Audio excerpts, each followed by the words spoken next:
Assalamualaikum warahmatullahi wabarakatuh. Halo sahabat semua, selamat datang kembali di channel Indigo 89. Sebelum kita mulai, pastikan kalian menonton video ini sampai selesai.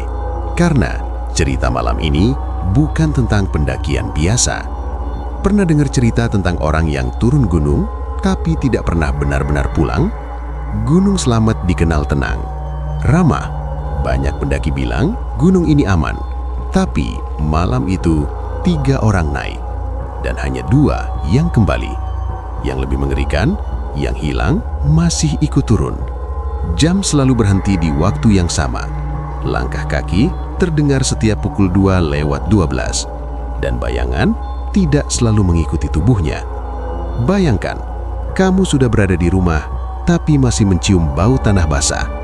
Masih mendengar langkah dari arah yang tidak ada orangnya. Dan setiap kali bercermin, pantulanmu terlambat bergerak. Mereka bilang, gunung tidak mengambil nyawa. Gunung hanya menyimpan bagian dari manusia yang tidak pulang dengan utuh.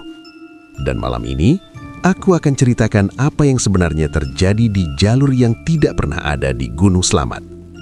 Cerita ini bukan sekadar horor, tapi tentang kesalahan kecil yang membuat seseorang harus tinggal, agar yang lain bisa selamat.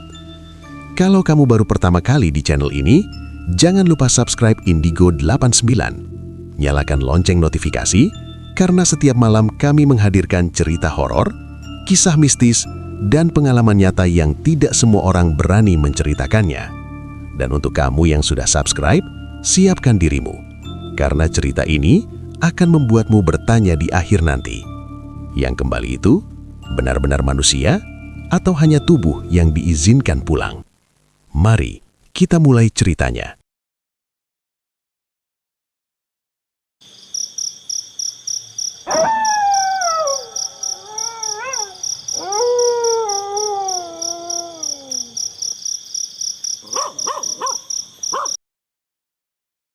Gunung Slamet selalu disebut ramah oleh mereka yang hanya melihatnya dari kejauhan.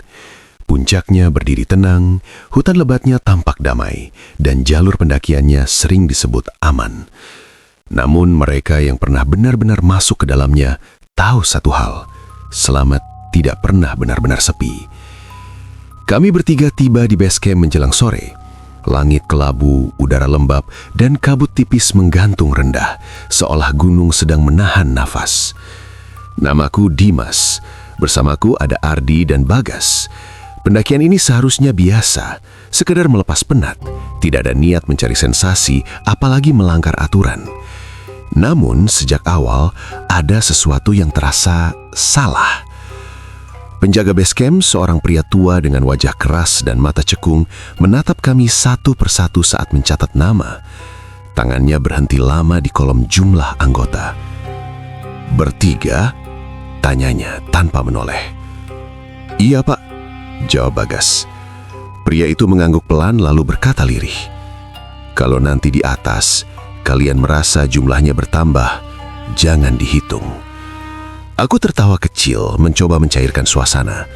Tak ada yang membalas tawaku. Saat matahari tenggelam, kami mulai melangkah. Hutan Slamet menyambut dengan keheningan yang aneh. Bukan tenang, tapi kosong. Tidak ada suara serangga, tidak ada burung malam. Hanya suara napas kami sendiri yang terdengar terlalu jelas. Aku menoleh ke belakang. Entah kenapa, aku merasa seperti baru saja dipanggil, padahal tak ada siapa-siapa. Semakin dalam kami masuk, hutan terasa semakin menyempit. Pepohonan tinggi berdiri rapat, seakan sengaja menutup jalur cahaya bulan. Langkah kaki kami berbunyi aneh, tidak seperti biasanya. Bukan bunyi tanah, melainkan seperti menginjak sesuatu yang berongga. Ardi yang berjalan paling belakang tiba-tiba berhenti. "Kalian ngerasa nggak?" katanya pelan. "Merasa apa?" tanyaku. Dia menelan ludah. "Sejak tadi, aku ngerasa ada yang jalan di depan aku. Padahal kalian berdua di depan kan?" Aku dan Bagas saling pandang. Aku ingin bilang itu cuma perasaan, tapi ada ketegangan di suara Ardi yang membuatku ragu. Kami lanjut berjalan. Beberapa menit kemudian, kami berhenti untuk minum. Saat senter diarahkan ke tanah, kami melihatnya. Jejak kaki. 4 pasang. 3 jejak sepatu kami dan 1 jejak lain, lebih kecil, samar, dan mengarah ke belakang. Bagas mencoba bercanda, tapi suaranya bergetar. Mungkin jejak lama. Namun tanah masih basah. Jejak itu baru. Kabut mulai turun perlahan, menyelimuti jalur. Dan di antara kabut itu, aku mendengar sesuatu yang membuat tengkuku meremang. Suara langkah kaki lain. Tidak berat. Tidak tergesa. Seperti seseorang yang berjalan pelan sambil menunggu. Kabut turun tanpa aba-aba. Awalnya hanya tipis, seperti asap nafas yang tertinggal terlalu lama di udara dingin. Namun, dalam hitungan menit, kabut itu berubah menjadi dinding putih yang menelan jarak pandang kami. Senter yang kami bawa hanya mampu menembus 2 atau 3 meter ke depan. Selebihnya hanyalah kehampaan. Aneh, gumam Bagas. Tadi cuaca cerah. Aku menoleh ke jam tanganku. 01.47. Kami baru berjalan sekitar 2 jam sejak berangkat. Langkah kami melambat. Setiap pijakan terasa berat, bukan karena tanjakan, tapi karena rasa tidak nyaman yang semakin menekan dada. Seperti ada sesuatu yang salah, tapi terlalu samar untuk dijelaskan. Beberapa menit kemudian, Ardi memanggil kami. "Dem, Bas, bentar." Kami berhenti. Ardi menyorotkan senternya ke jam digital di pergelangan tangan. "Jam kalian berapa?" 01.52, jawabku spontan. Bagas mengangguk. "Sama." Ardi menelan ludah. "Punyaku juga. Dari tadi nggak berubah." Kami tertawa kecil, berusaha meyakinkan diri sendiri bahwa jamnya mungkin error karena suhu dingin. Tapi tawa itu terdengar kosong, bahkan di telingaku sendiri. Kami melanjutkan perjalanan. Anehnya, jalur di depan terasa terlalu familiar. Pohon besar dengan akar menjulur ke jalur. Batu datar di sisi kiri dengan bekas lumut menyerupai tapak tangan. Batang pohon patah yang condong ke kanan. Aku berhenti mendadak. "Ini bukannya tadi kita lewat sini?" Bagas menatap sekeliling. Wajahnya perlahan memucat. "Iya, ini persis." Kami berbalik. Mundur beberapa langkah, dan di belakang kami, jalurnya juga sama. Seolah-olah kami berjalan di lingkaran yang sempurna, tanpa pernah benar-benar berpindah tempat. Kabut makin tebal. Udara menjadi dingin menusuk. Bukan dingin biasa, tapi dingin yang terasa basah, seakan meresap ke dalam tulang. Lalu terdengar suara itu. Krek, krek. Langkah kaki. Bukan langkah kami. Langkah itu terdengar teratur, pelan, dan terlalu dekat. "Dengarkan," bisik Bagas. Aku mengangguk. Suara itu datang dari arah depan, tapi saat aku menyorotkan senter, tidak ada siapapun. Langkah itu berhenti. Beberapa detik sunyi. Lalu terdengar lagi, kali ini dari belakang. Ardi berbalik cepat. "Siapa?" Tidak ada jawaban. Kabut berputar pelan seperti diaduk oleh sesuatu yang tidak terlihat. Dan di tengah kabut itu, aku melihat bayangan samar. Tinggi, diam, dan tidak bergerak. Bayangan itu tidak mendekat, tidak menjauh.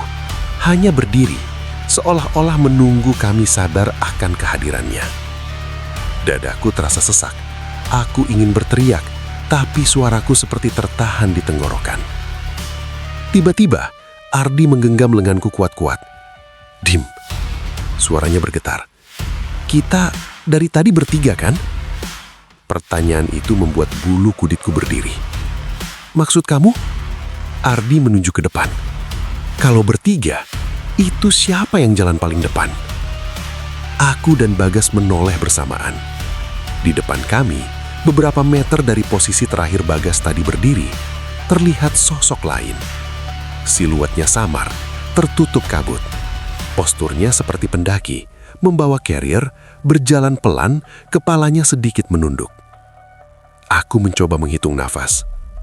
1, 2, 3. Jumlah kami kini 4. Dan yang paling membuat jantungku hampir berhenti berdetak adalah satu hal sederhana. Sosok itu berjalan tanpa suara. Tidak ada bunyi langkah, tidak ada gesekan sepatu dengan tanah. Hanya kami bertiga yang mengeluarkan suara nafas terputus-putus. Jangan ditegur, bisik Bagas nyaris tak terdengar. Sosok itu berhenti. Perlahan, sangat perlahan, kepalanya menoleh ke samping. Aku tidak bisa melihat wajahnya. Kabut menutupinya. Namun aku yakin, ia sedang menatap kami. Dan di saat itulah, jam tanganku berbunyi pelan, tanda alarm tiap jam. Aku menunduk. Jarumnya bergerak. Waktu kembali berjalan. Tapi, entah kenapa, aku merasa itu bukan kabar baik. Tidak ada yang berani berbicara setelah waktu kembali berjalan. Kami bertiga melangkah pelan, menjaga jarak satu sama lain, seolah takut jika terlalu dekat justru membuat kami kehilangan siapa yang berjalan di samping. Sosok keempat itu masih ada. Ia berjalan beberapa meter di depan kami, tetap dalam jarak yang sama, tidak pernah semakin jauh, tidak juga mendekat. Seperti sengaja menjaga posisi. Kabut membuatnya tampak seperti bayangan yang tidak selesai dibentuk. Aku mencoba meyakinkan diri bahwa itu hanya pendaki lain. Tapi logika itu runtuh setiap kali aku memperhatikan satu hal sederhana. Ia tidak pernah menoleh ke jalur. Seolah sudah tahu kemana harus melangkah, tanpa ragu, tanpa melihat medan. "Dim," bisik Bagas. Kalau itu pendaki lain, harusnya kedengaran langkahnya. Aku tidak menjawab. Aku takut jika aku membuka mulut, yang keluar bukan suaraku sendiri. Kami berjalan seperti itu hampir 10 menit, atau mungkin lebih. Aku sudah tidak percaya lagi pada waktu. Tiba-tiba, sosok itu berhenti. Kami ikut berhenti.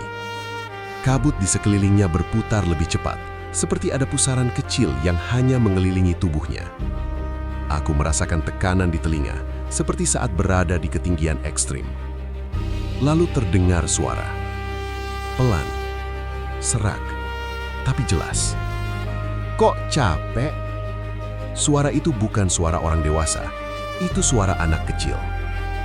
Bagas refleks menutup mulutnya sendiri, menahan napas agar tidak terdengar. Ardi memejamkan mata, bibirnya bergerak seolah membaca doa tanpa suara. Sosok di depan kami perlahan menoleh. Kali ini sedikit lebih jelas. Aku melihat garis wajahnya. Terlalu pucat, terlalu halus untuk ukuran pendaki dewasa. Matanya gelap, seperti lubang tanpa cahaya.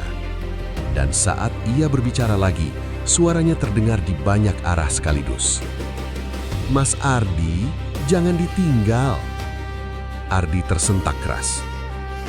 Dia nyebut nama aku," bisiknya panik. Aku merasakan darahku mengalir dingin. Tidak mungkin. Tidak ada siapapun yang memperkenalkan nama kami sejak masuk jalur. Sosok itu melangkah ke samping, mendekati semak-semak di kanan jalur. Kabut membuka jalan sejenak, memperlihatkan tanah yang lebih gelap. Jalur kecil yang jelas bukan jalur resmi. "Lewat sini lebih cepat." Suara anak itu terdengar manis. Terlalu manis. "Jangan ikut!" Bagas akhirnya berteriak, suaranya pecah. Sosok itu berhenti. Kepalanya menoleh pelan ke arah Bagas. Untuk pertama kalinya, aku melihat senyum di wajahnya. Senyum yang tidak seharusnya ada di wajah anak kecil. Ardi mundur selangkah. Tanah di bawah kakinya bergeser, kerikil kecil jatuh ke dalam kegelapan. Dan seketika itu juga, tangan pucat muncul dari dalam kabut. Bukan satu, banyak. Muncul dari semak, dari tanah, dari udara yang seharusnya kosong. Ardi berteriak. Aku meraih tangannya sekuat tenaga. Bagas ikut membantu menarik tubuh Ardi ke belakang. Tangan-tangan itu dingin, licin, dan kuat, terlalu kuat. Ardi menangis, benar-benar menangis. "Aku capek, aku mau pulang!" teriaknya histeris. Sosok anak itu berdiri tepat di depan kami sekarang, jaraknya kurang dari 1 meter. Aku bisa mencium bau tanah basah bercampur sesuatu yang amis. Ia menatap Ardi lama, lalu berkata pelan, nyaris lembut. "Pulang, tapi bukan sekarang." Tiba-tiba kabut menebal drastis, pandanganku gelap total. Aku hanya merasakan tarikan keras di lenganku, lalu tubuh Ardi terlepas dari genggaman kami. Suara jatuh. Entah kemana. Kabut perlahan menipis. Aku dan Bagas berdiri terengah-engah di jalur. Tidak ada Ardi, tidak ada sosok anak itu. Hanya jejak kaki Niu. 4 pasang. 1 pasang mengarah menjauh dari gunung. Dan 1 pasang lainnya masuk ke dalam semak gelap yang tadi. Nama Ardi masih menggantung di udara ketika kami menyadari satu hal yang paling menakutkan.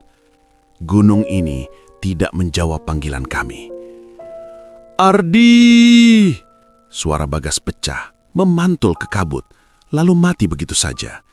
Tidak ada gema, tidak ada balasan, seolah nama itu tidak pernah ada di sini.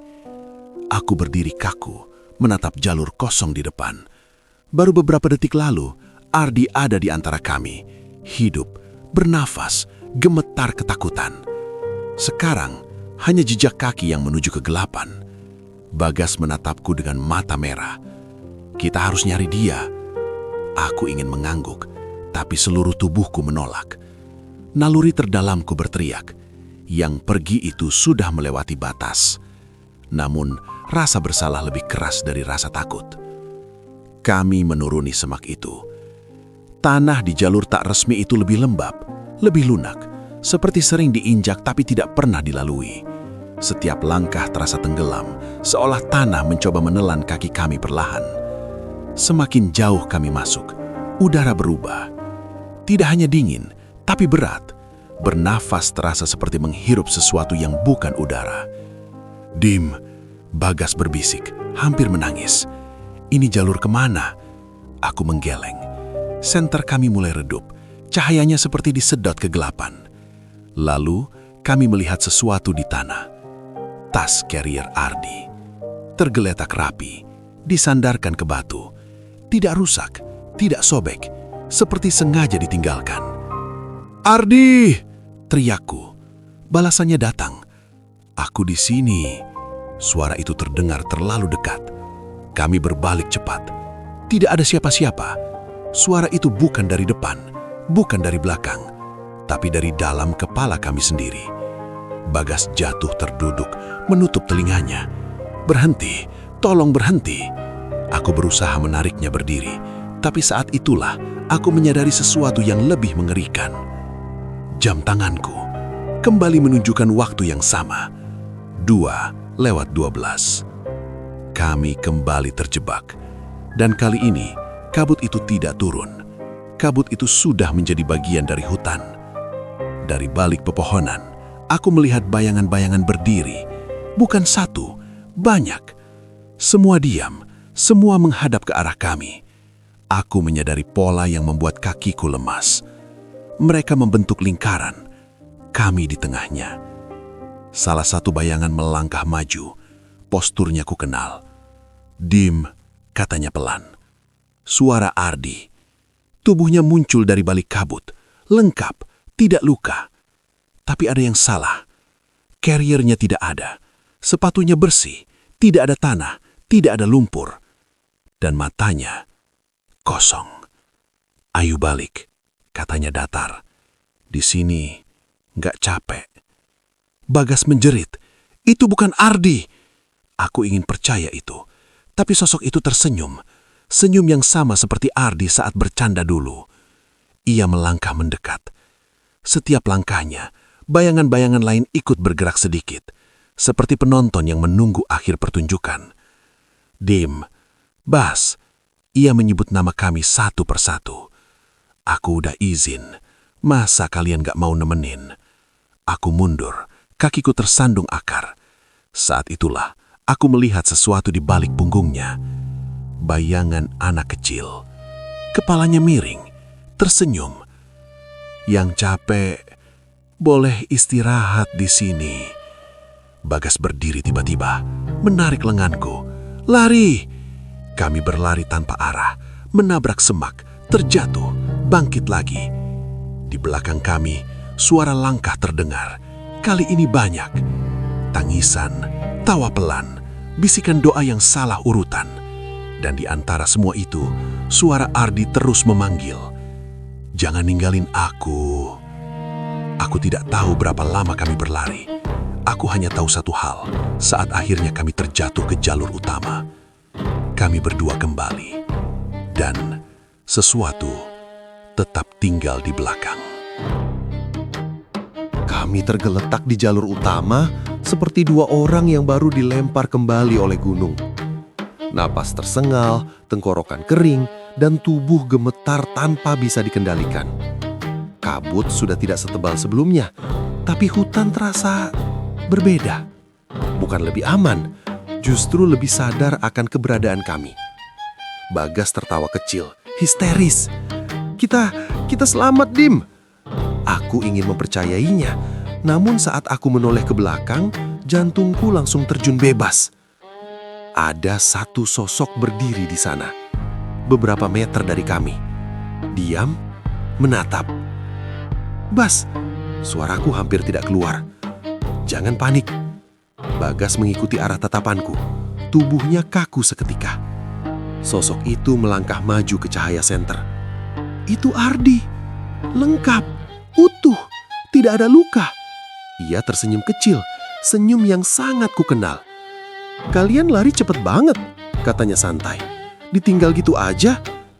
Bagas bangkit berdiri, air mata langsung mengalir. Ardi, kamu hidup. Ia memeluk Ardi erat. Aku ingin menghentikannya, tapi tubuhku tidak bergerak. Ada sesuatu yang salah, sangat salah. Ardi membalas pelukan itu. Terlalu lama. Tangannya tidak menepuk punggung Bagas, hanya menahan. Lalu Ardi menoleh ke arahku. Tatapannya kosong, seperti melihat sesuatu di belakangku, bukan aku. Dim, katanya. Gunung ini baik ya? Aku menelan ludah. Iya, baik. Ardi tersenyum lebih lebar. Makanya dia nggak mau aku pergi. Bagas melepaskan pelukan itu perlahan. Maksud kamu apa? Ardi memiringkan kepala. Di bawah capek, di sini tenang. Aku akhirnya berdiri, mundur selangkah. Ardi, kita turun sekarang. Untuk pertama kalinya, ekspresinya berubah. Senyumnya hilang, wajahnya mengeras. Kalian boleh turun, katanya pelan. Aku sudah selesai mendaki. Angin tiba-tiba berhenti. Hutan kembali sunyi total. Aku melihat detail kecil yang membuat dadaku sesak. Bayangan Ardi tidak mengikuti gerak tubuhnya. Ia melangkah maju. Bayangannya tetap diam. Bagas juga melihatnya. Nafasnya tercekik. Dim, bayangannya. Ardi menghela napas panjang. Kenapa kalian ribet? Dari balik pepohonan muncul bayangan-bayangan lain. Pendaki, pria, wanita, anak kecil. Semuanya berdiri diam menatap kami. Aku melihat sesuatu yang membuatku hampir muntah. Di antara bayangan itu, ada sosok yang wajahnya sangat mirip denganku. Ia menatapku sambil tersenyum. Yang pulang, gak semuanya benar-benar pulang. Bagas mulai membaca doa keras-keras. Suaranya pecah, tidak beraturan. Aku ikut mengucap apapun yang kuingat. Ardi mundur selangkah. Ekspresinya berubah. Bukan marah, bukan sedih, tapi kecewa. Ya sudah, katanya. Nanti kalau capek, kalian tahu jalannya. Kabut naik dari tanah. Bayangan-bayangan itu memudar satu persatu. Saat kabut menghilang, Ardi sudah tidak ada. Yang tersisa hanya satu hal di tanah. Sepatu Ardi, menghadap ke arah puncak. Kami turun gunung saat matahari terbit. Tidak menoleh, tidak berhenti. Dan sejak hari itu, Bagas tidak pernah mau menyebut nama Ardi lagi. Katanya setiap kali dia menyebut nama itu, ada yang menjawab di kepalanya. Kami tiba di base camp saat pagi sudah benar-benar terang. Orang-orang melihat kami seperti melihat dua orang yang baru kembali dari tempat yang salah. Pakaian kotor, wajah pucat, mata cekung, tapi yang paling kentara adalah keheningan yang kami bawa. Penjaga base camp menatap kami lama. Tatapannya jatuh ke belakang tubuh kami, lalu kembali ke wajahku. "Yang satu mana?" tanyanya pelan. Bagas Dika menjawab. Aku membuka mulut, tapi yang keluar hanya napas gemetar. Pria tua itu mengangguk pelan, seolah sudah tahu jawabannya. Dia mencoret satu nama di buku tamu, lalu menutupnya. "Gunungnya nggak ngambil," katanya lirih. "Dia cuma nahan." Kami turun tanpa menoleh lagi ke Slamet. Aku berjanji pada diriku sendiri. Ini pendakian terakhir. Aku salah. Malam pertama setelah turun, aku terbangun pukul 2:12. Jam dinding berhenti tepat di angka itu. Udara kamarku dingin, padahal jendela tertutup. Bau tanah basah tercium samar, bau yang seharusnya hanya ada di hutan. Lalu aku mendengar suara langkah. Bukan dari luar rumah, bukan dari lorong, tapi dari dalam kamar. Aku menahan nafas. Tubuh kaku. Langkah itu berhenti tepat di samping tempat tidur. "Dim." Aku menutup mata. Aku tahu suara itu. "Dim, kamu capek ya?" Aku menggigit bibir sampai terasa asin. Saat aku membuka mata, tidak ada siapa-siapa. Jam kembali berjalan. Keesokan harinya Bagas menelponku. Suaranya parau, seperti orang sakit. "Dim, kamu mimpi Ardi." Aku terdiam. "Dia duduk di pojok kamar," lanjut Bagas. "Cuma duduk, gak ngapa-ngapain. Tapi bayangannya beda." Aku tidak bertanya lebih jauh. Aku sudah tahu. Sejak hari itu, gangguan semakin sering. Pantulan kaca menampilkan wajah yang terlambat bergerak. Foto-foto lama kami bertiga, wajah Ardi selalu blur, tapi bukan seperti rusak, seperti disembunyikan.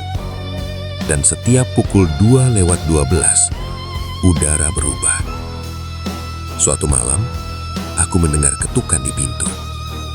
Pelan, teratur. Aku mengintip dari lubang pintu. Di luar berdiri seseorang membelakangiku. Posturnya sangat kukenal. "Ardi," panggilku lirih. Sosok itu tidak menoleh. Namun ia menjawab, "Aku cuma mau ambil yang ketinggalan." "Ambil apa?" Sunyi. Lalu pintu kamar Bagas di ujung lorong terbuka dengan sendirinya. Aku berlari ke sana. Bagas duduk di lantai. Punggung bersandar ke dinding, matanya menatap kosong ke sudut ruangan. Di sudut itu, ada bekas jejak kaki basah. 4 pasang. Bagas berbisik tanpa menoleh. Dia bilang, "Aku janji balik." Aku menarik Bagas keluar malam itu juga. Kami mendatangi seorang sesepuh desa. Beliau mendengarkan cerita kami tanpa kaget. "Yang ikut turun itu bukan Ardi," katanya tenang. "Itu haknya gunung yang ke bawah karena pintu belum ditutup."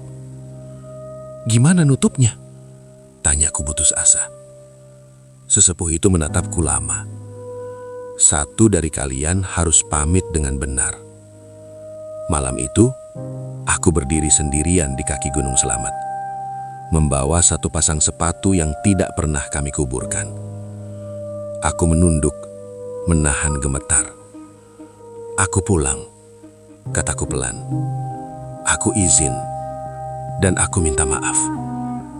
Angin bertiup kencang sesaat. Lalu, hening. Kupikir semuanya selesai. Aku salah lagi. Karena saat aku berbalik pergi, aku mendengar langkah kaki di belakangku. Langkah kaki itu tidak pernah mendekat, tidak juga menjauh. Ia hanya mengikuti. Aku bisa merasakannya dari perubahan udara di belakang tengkuku. Dingin, berat, seperti ada sesuatu yang berdiri terlalu dekat. Aku tidak menoleh. Aku tahu, menoleh hanya akan membuatku kehilangan alasan terakhir untuk tetap waras. Aku mempercepat langkah menuruni jalan desa. Lampu-lampu rumah terlihat jauh, redup, seperti tidak ingin benar-benar menyambutku. Saat aku tiba di rumah, pintu depan terbuka dengan sendirinya, seolah sudah menunggu. Malam itu, aku tidak tidur. Aku duduk di ruang tamu menatap sepatu Ardi yang tergeletak di lantai. Lumpur di solnya masih basah, padahal sudah berhari-hari kami turun gunung. Bau tanah dan dedaunan busuk memenuhi ruangan, membuat kepalaku pening. Pukul 2:12, lampu berkedip. Dan suara itu kembali. Kamu sudah pamit, tapi belum selesai. Aku memejamkan mata. Apalagi yang kamu mau? Tidak ada jawaban langsung. Yang ada hanya suara gesekan, seperti sesuatu diseret perlahan di lantai. Saat aku membuka mata, aku melihatnya. Bukan Ardi, bukan sepenuhnya. Ia berdiri di sudut ruangan, tubuhnya seperti bayangan yang dipaksa menyerupai manusia. Wajahnya berganti-ganti, kadang Ardi, kadang wajah pendaki lain yang tidak kukenal. Kadang, wajahku sendiri. Satu harus tinggal, katanya dengan banyak suara. Biar pintunya ketutup. Aku tertawa kecil, putus asa. Sudah ada yang tinggal, Ardi. Bayangan itu menggeleng pelan. Dia belum cukup. Keesokan paginya, Bagas menghilang.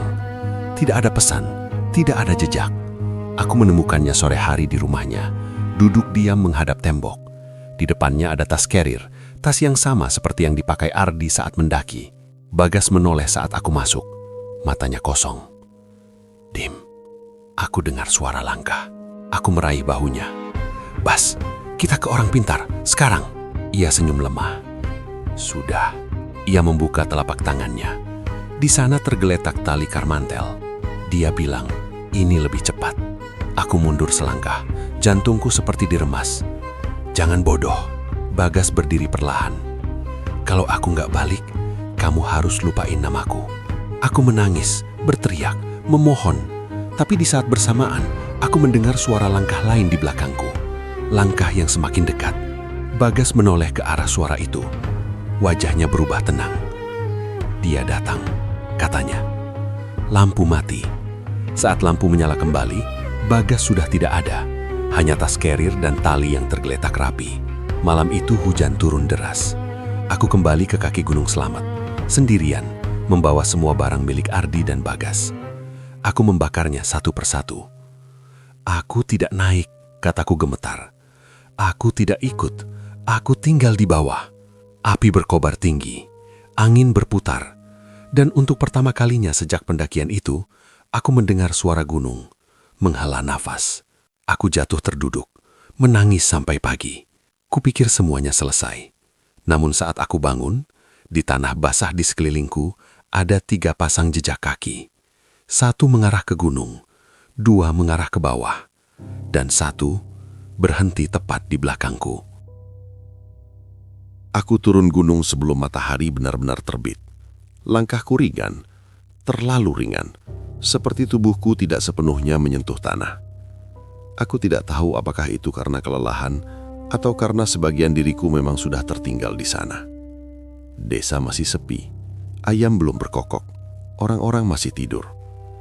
Tapi aku merasa dia tidak tidur. Hari-hari berikutnya berlalu tanpa kejadian besar. Tidak ada suara langkah, tidak ada bayangan di sudut mata. Justru itu yang membuatku takut. Ketika gangguan berhenti tiba-tiba, berarti sesuatu sedang menunggu waktu yang tepat. Aku kembali bekerja, kembali tertawa, berpura-pura hidup normal. Namun ada detail kecil yang terus muncul. Setiap kali aku bercermin, pantulanku terlambat sepersekian detik. Saat aku tersenyum, pantulan itu diam sejenak, lalu tersenyum lebih lebar dariku. Aku mulai menutup semua cermin di rumah. Suatu malam, saat hujan turun deras, ponselku berbunyi. Pesan masuk. Nomor tidak dikenal. Isinya hanya 1 kalimat. Kamu sudah turun. tapi belum pulang. Tanganku gemetar. Aku mengetik balasan tapi layar tiba-tiba mati. Jam dinding berbunyi pelan. 0212. Aku tidak perlu melihat. Aku tahu waktunya. Udara berubah dingin. Bau tanah basah kembali memenuhi ruangan. Lebih pekat dari sebelumnya. Lampu berkedip, lalu stabil. Di ruang tamu terdengar suara kursi ditarik. Aku berdiri perlahan menahan napas. Saat aku melangkah keluar kamar, aku melihatnya. 2 sosok duduk berhadapan. Ardi, Bagas. Mereka tampak normal, terlalu normal. "Dim," kata Ardi ramah. "Kami nunggu." Aku mundur. "Kalian sudah selesai?" Bagas tersenyum tipis. "Belum, kamu yang belum." Aku menutup mata. "Aku sudah pamit, aku sudah bayar." Ardi menggeleng. "Kamu masih dengar langkah kan?" Aku terdiam. "Ya, aku masih mendengarnya. Setiap malam." Langkah itu tidak pernah masuk ke rumah, tidak pernah mengetuk. Ia hanya berjalan, mondar-mandir di kepalaku. "Gunung itu adil," kata Bagas. 3 naik, 3 pulang. "Kalian pulang?" tanyaku lirih. Ardi menatapku lama. "Kami ikut kamu, tapi kamu juga ikut kami." Dinding rumah bergetar pelan. Bayangan kami di lantai bertambah, bukan memanjang, tapi berjumlah lebih dari 1. Aku merasakan sesuatu di dadaku, seperti ada pintu yang perlahan dibuka dari dalam. Kenangan-kenangan muncul tanpa izin. Tawa Ardi, lejokan Bagas, kabut selamat, jalur yang berputar, suara anak kecil. Dan di antara semua itu, rasa tenang. Tenang yang salah. "Aku capek," bisikku. Ardi berdiri, mendekat. Tangannya menyentuh bahuku, dingin tapi menenangkan. "Makanya," katanya lembut, "istirahat sebentar." Aku hampir menyerah, hampir. Tapi di detik terakhir, aku teringat satu hal kecil. Penjaga base camp. Jangan dihitung kalau jumlahnya berubah. Aku menarik nafas dalam-dalam. Kalian bukan Ardi dan Bagas. Kalian cuma sisa. Wajah mereka berubah. Senyum hilang. Mata menghitam. "Jangan hitung kami." Suara mereka tumpang tindih. "Hitung dirimu." Lampu mati. Saat menyala kembali, aku sendirian. Rumah kosong, sunyi. Jam berdetak normal. Aku jatuh berduduk, menangis tanpa suara. Pagi harinya, aku menemukan sesuatu di depan pintu rumahku. Sepasang sepatu gunung. Bersih, rapi. Ukurannya, ukuranku. Sepatu itu masih ada keesokan paginya. Aku berharap semalam hanya mimpi. Aku berharap hujan telah mencucinya, atau seseorang salah meletakkannya. Tapi sepatu itu berdiri rapi di depan pintu, menghadap ke dalam rumah, seperti tahu kemana harus masuk. Aku tidak menyentuhnya. Aku pergi bekerja seperti biasa, tersenyum pada orang-orang, menjawab sapaan. Dan untuk pertama kalinya sejak pendakian itu, tidak ada yang aneh. Tidak ada suara langkah, tidak ada jam berhenti, tidak ada bayangan tambahan. Kedamaian itu terasa palsu. Hari berubah minggu, minggu berubah bulan. Orang-orang mulai bertanya kenapa aku tidak pernah naik gunung lagi. Aku hanya tersenyum dan berkata, "Aku sudah sampai." Aku mulai lupa suara Ardi, mulai lupa tawa Bagas. Dan itu yang paling menakutkan. Karena setiap kali aku lupa, ada bagian dalam diriku yang terasa lega. Suatu sore, aku kembali ke desa kaki Gunung Selamat. Bukan untuk naik, hanya berdiri jauh, memandang puncaknya yang tertutup awan. Angin bertiup pelan, tidak dingin, tidak hangat, netral, seperti penilaian. Aku menghela napas. "Kalau masih ada urusan," kataku lirih. Aku dengar. Gunung diam. Tapi di kepalaku, langkah itu berhenti. Malamnya aku bermimpi. Aku berdiri di jalur pendakian. Bertiga. Aku, Ardi, Bagas. Kami berjalan santai. Tidak ada kabut. Tidak ada ketakutan. Di persimpangan jalur Ardi, berhenti. "Dim," katanya, "kamu pulang dulu." Bagas menepuk bahuku. Kami nyusul. Aku ingin bertanya kemana mereka pergi, tapi kakiku sudah melangkah mundur sendiri. Aku terbangun dengan perasaan aneh. Bukan takut, bukan sedih. Kosong. Di cermin kamar mandi aku menatap pantulanku lama. Pantulan itu bergerak bersamaan denganku. Tidak terlambat, tidak berlebih. Normal. Aku tersenyum. Pantulan itu tersenyum. Tapi saat aku berbalik pergi, aku melihat sesuatu dari sudut mata. Pantulan itu masih berdiri. Aku berhenti, perlahan menoleh kembali. Cermin kosong, tidak ada apa-apa. Hari itu aku menerima pesan dari nomor tidak dikenal. Isinya singkat. "Terima kasih sudah turun dengan benar." Tidak ada ancaman, tidak ada ajakan, hanya pemberitahuan. Malam terakhir dalam cerita ini, aku duduk di teras rumah, menatap langit. Aku mendengar langkah kaki di jalan depan rumah. Satu pasang, berjalan pelan, melewati rumahku. Tidak berhenti, tidak menoleh. Aku tidak keluar, aku tidak memanggil. Karena aku akhirnya mengerti. Gunung tidak mengambil nyawa. Ia hanya menyimpan bagian dari orang-orang yang tidak pulang sepenuhnya. Dan kadang, yang kembali ke bawah hanyalah tubuh yang diizinkan hidup. Sedangkan sisanya masih berjalan di jalur yang tidak pernah ada.